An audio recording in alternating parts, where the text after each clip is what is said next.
সকলোকে নমস্কাৰ জনাইছোঁ। এয়া দেখিছে নহয় ৰাতিপুৱা ইমান কুঁৱলী পৰিছে আৰু মোৰ অস্ত্ৰ লৈ মই ওলালোঁ ৰানিং কৰিবলৈ। ৰানিং কৰিবলৈ বৰ বেছি দূৰ যাব নালাগে, মোৰ ঘৰৰ আগফালেই ফিল্ডখন। দেখিছেই নহয় ইমান কুঁৱলী। এয়া ফিল্ডত ভাইটি দুটাই লং জাম্প মাৰি আছে, তাকেই অলপ ভিডিঅ' কৰি দিওঁ বোলো। আৰু এতিয়া ময়ো ৱাৰ্ম আপ আৰু ষ্ট্ৰেচিং কৰি ল'লোঁ।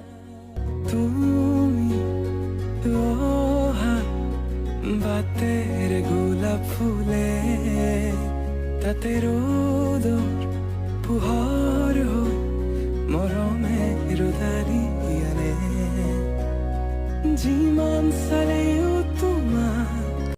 ৰানিং কৰি মেলি এতিয়া লাহেকৈ ঘৰ যাবলৈ ওলালোঁ দেই। তাৰপিছত আকৌ লগে লগে ঘৰ গৈ ষ্ট্ৰেচিং কৰি ল'লোঁ।